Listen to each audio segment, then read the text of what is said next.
The most dangerous decision may be the one that never gets announced. Behind closed doors, Donald Trump was reportedly briefed on options that could have pushed the United States back into full-scale war with Iran. But instead of giving the order, he hesitated. And the reason why could reshape not just the Middle East, but the global balance of power.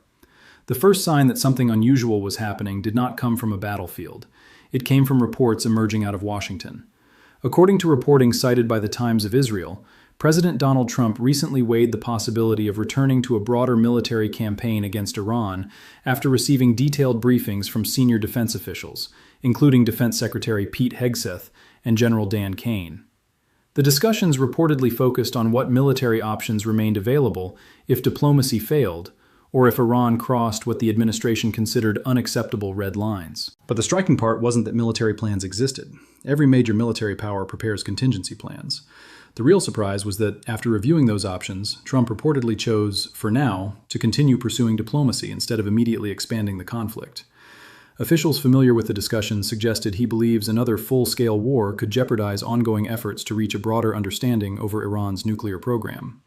That single decision changed the entire conversation. Was this a genuine shift toward negotiation, or was the military buildup itself becoming part of the negotiation strategy?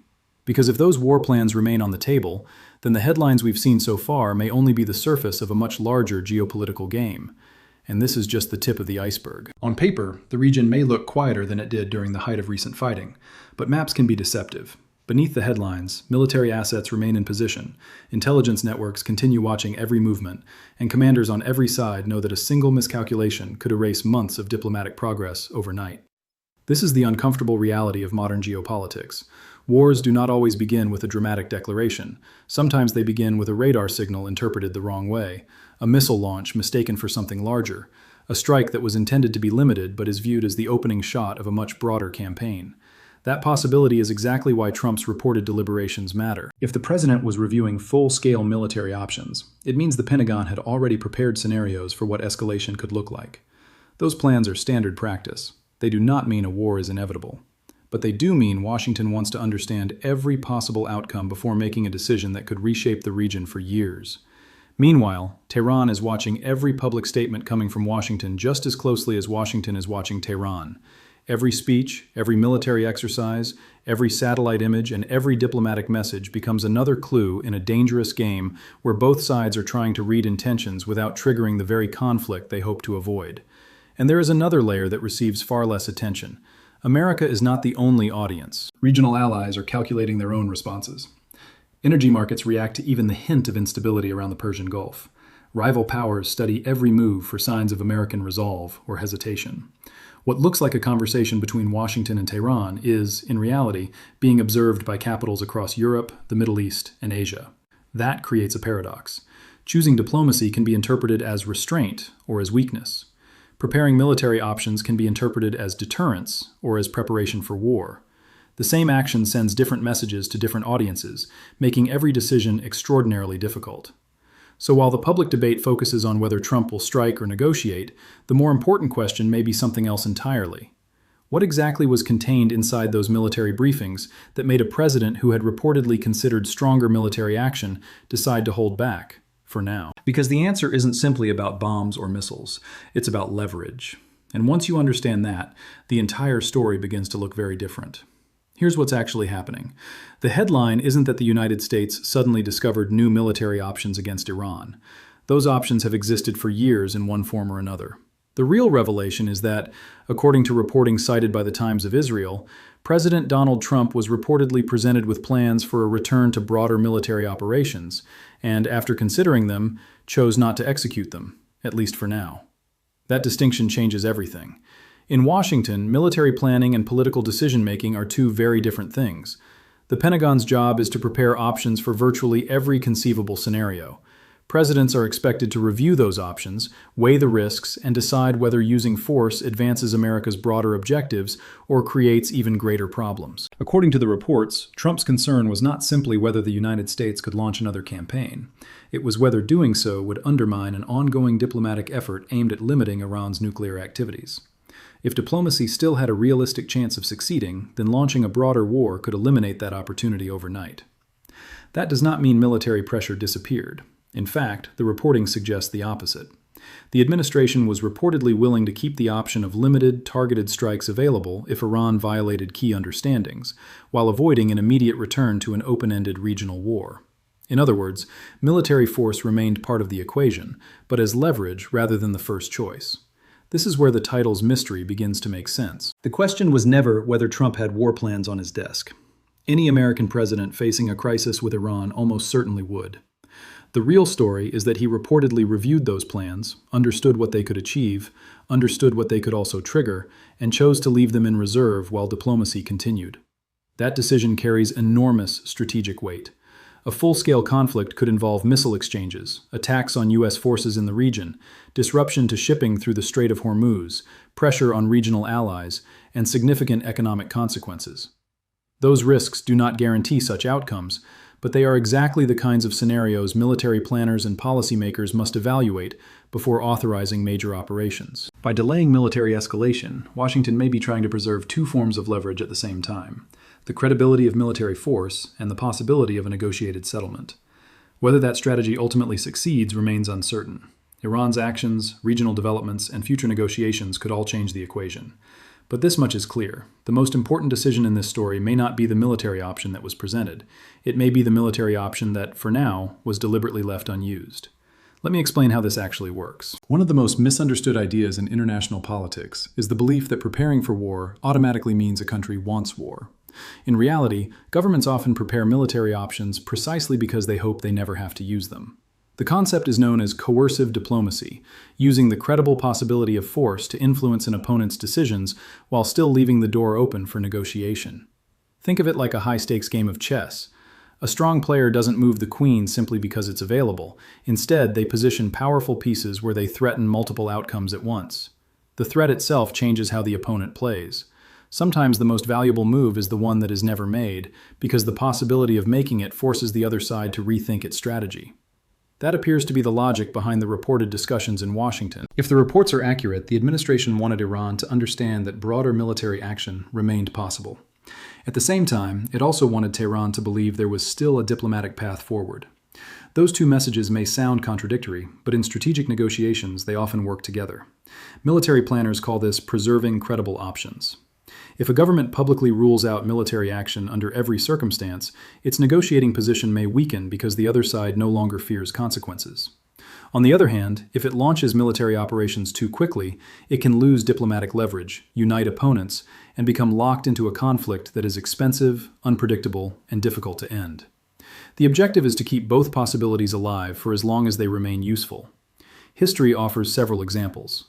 During major international crises, presidents from both major U.S. political parties have reviewed military plans while simultaneously authorizing diplomatic talks. That doesn't necessarily mean negotiations were insincere. It means policymakers understood that diplomacy often carries more weight when backed by the perception that other options remain available. Of course, this strategy carries enormous risks. The side applying pressure hopes the opponent sees the military threat as credible, but not immediate. The opponent, however, may interpret the same signals very differently. A military exercise might be viewed as routine in one capital and as preparation for attack in another. A limited strike intended to reinforce deterrence could instead convince the other side that a larger offensive is already underway. This is where crises become dangerous. Both governments begin making decisions based not only on facts, but also on assumptions about what the other side is thinking. Intelligence agencies collect information, diplomats exchange messages, military commanders reposition forces, financial markets react, allies demand reassurance. Every move sends a signal, but no signal comes with a guarantee that it will be interpreted correctly. Imagine two people standing on opposite sides of a frozen lake at night. Neither wants the ice to crack, neither wants to fall into the water.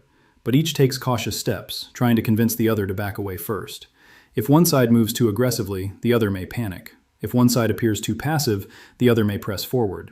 Success depends not just on strength, but on understanding exactly how much pressure the ice can bear before it breaks. International crises work in much the same way. That is why reports that Trump reviewed broader military options but continued to prioritize diplomacy deserve careful attention. They do not prove that war is imminent, nor do they guarantee diplomacy will succeed. Instead, they illustrate how leaders sometimes try to maintain pressure without crossing the threshold into a conflict they believe could become far more costly. This remains a developing situation, and future events could change the calculation. A breakdown in negotiations, a military incident, or a shift in Iran's actions could alter the balance quickly. Conversely, continued diplomatic progress could reduce the need for military measures. The important lesson is this: in geopolitics, the strongest weapon is not always the missile that is launched. Sometimes, it is the option that remains visible on the table, influencing every conversation without ever leaving the launch pad. What happens next will not stay confined to Washington or Tehran. Even if no additional missiles are launched, decisions made in these closed-door meetings could ripple across global markets, diplomatic alliances, and the daily lives of millions of people far from the Middle East. Start with energy. The Persian Gulf remains one of the world's most strategically important energy corridors. Any serious escalation involving Iran immediately raises concerns about shipping through the Strait of Hormuz, a narrow waterway that carries a significant share of the world's seaborne oil exports. Markets do not wait for a war to begin. Often, the expectation of risk alone is enough to move prices. According to Reuters, oil prices have repeatedly reacted to periods of heightened tension between the United States and Iran, with traders pricing in the possibility of supply disruptions long before any actual interruption occurs. Higher energy prices can eventually affect transportation costs, manufacturing expenses, airline tickets, and inflation in countries thousands of miles away. Then there is the alliance picture. The United States does not make decisions about the Middle East in isolation. Regional partners such as Israel and Gulf Arab states closely monitor Washington's strategy, while European allies generally prefer diplomatic solutions that prevent another prolonged regional conflict. At the same time, every American decision is being watched by competitors such as Russia and China, both of which have their own strategic interests in the region. According to Reuters and the Associated Press, governments often use periods of military uncertainty to reassess security cooperation, intelligence sharing, and economic planning. Even when fighting does not expand, the possibility that it could is enough to reshape diplomatic conversations behind closed doors. Financial markets are equally sensitive. Investors dislike uncertainty more than almost anything else. Reports suggesting that the United States is weighing military options while simultaneously pursuing diplomacy create an environment where businesses hesitate, commodity prices fluctuate, and financial analysts begin factoring geopolitical risk into their forecasts. None of this guarantees a global economic shock, but uncertainty itself carries a measurable cost. There is another consequence that receives less attention. Every major confrontation consumes political attention. Time spent managing one international crisis is time that cannot be spent elsewhere. Policymakers must divide intelligence resources, military planning, diplomatic capital, and public messaging across multiple global challenges. That balancing act becomes increasingly difficult when several crises unfold at once. According to reporting from NBC News, senior American officials have repeatedly emphasized the importance of avoiding unnecessary regional escalation while preserving credible deterrence. That balancing act reflects a broader strategic objective: maintaining pressure without triggering a conflict that could spread beyond its original borders. And this is why the story matters far beyond the Middle East. The question is no longer simply whether military plans exist. They almost always do. The real question is whether the combination of diplomacy, deterrence, and strategic restraint can hold long enough to prevent those plans from becoming reality. Because if that balance fails, the consequences will not be measured only in military terms. They could be felt in global energy markets, international diplomacy, economic confidence, and the broader stability of an already uncertain world. There is, however, another side to this debate, and it deserves to be taken seriously. Supporters of maintaining military pressure argue that diplomacy works best only when backed by a believable threat of force. From this perspective, reviewing military options is not reckless, it is responsible. They contend that if Iran believes the United States has ruled out military action, negotiations could lose much of their leverage. In that view, keeping credible strike options available may actually reduce the chances of a larger war by strengthening deterrence. Critics see the situation differently. They argue that even carefully calibrated military signaling can create dangerous misunderstandings. History is filled with conflicts that escalated not because leaders wanted a full-scale war, but because each side misread the other's intentions. A routine military deployment, a retaliatory strike, or an intelligence failure can quickly transform a limited crisis into something much larger. From this perspective, every additional military option introduced into the equation increases the possibility of unintended escalation. Both arguments contain elements of truth. Deterrence has prevented conflicts in the past, but diplomacy has also resolved crises that military force alone could not. The challenge for any administration is finding the point where pressure is strong enough to influence an adversary, yet restrained enough to leave room for a negotiated outcome. If this breakdown is useful, subscribe to my Briefing with John channel. We track major geopolitical developments every day with fact-based analysis, careful sourcing, and clear explanations designed to help you understand not just what happened, but why it matters. That balance between pressure and restraint is precisely what makes this story so significant. The outcome will depend not only on military capabilities, but also on decisions made in meeting rooms, diplomatic channels, and private conversations that rarely make the headlines until much later. Here's the irony that often gets lost in stories like this. The world's most powerful militaries spend enormous amounts of time preparing for wars they hope never happen. The better those preparations are, the less likely they may ever need to be used. That sounds backwards, but it is one of the oldest paradoxes in international strategy. The real measure of strength is not how quickly a nation can pull the trigger, it is whether that nation can achieve its objectives without pulling it at all. That leads to a lesson worth remembering. If the weapon you build to force a decision ends up forcing one upon yourself, that isn't strategy, it is surrendering control. Every military option creates political consequences. Every diplomatic concession creates strategic risks.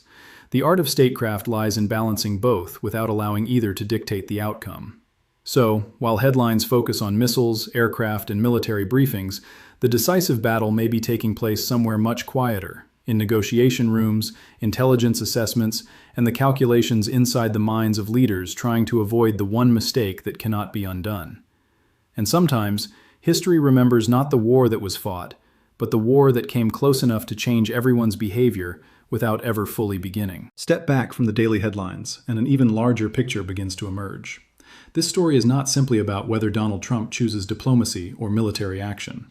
It is about how great powers compete in an era where the cost of a major regional war has become extraordinarily high. Every decision now echoes across alliances, financial markets, intelligence networks, and global supply chains. A strike is no longer just a strike.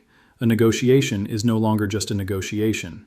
Each move sends signals that dozens of governments interpret through their own strategic interests.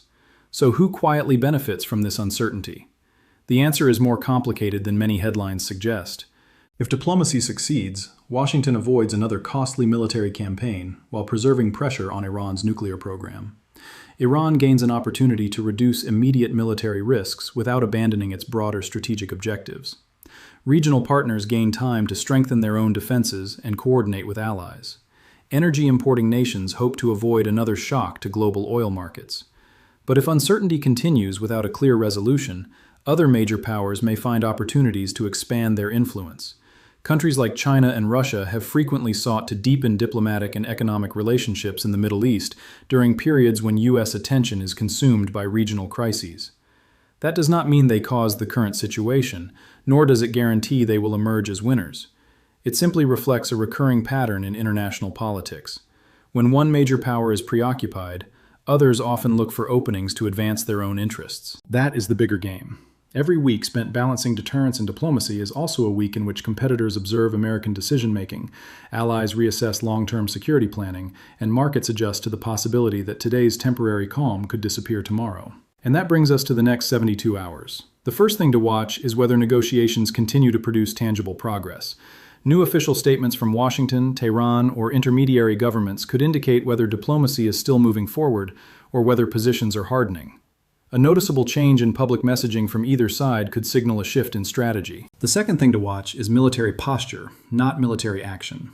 Pay close attention to confirmed reports of unusual force movements, changes in alert levels, or new deployments announced by official sources.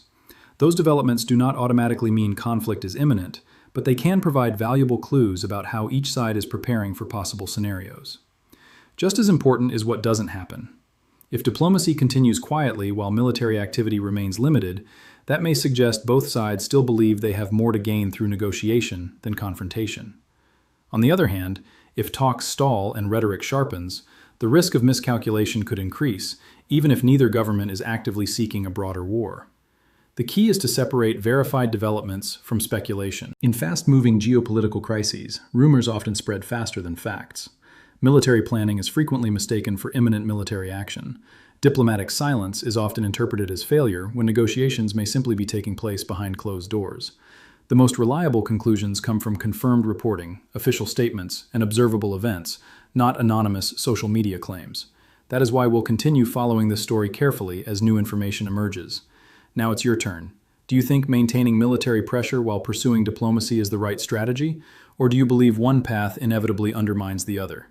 Share your perspective in the comments. I read them, and the best discussions often begin there. Thank you for watching Briefing with John. I'll see you in the next briefing.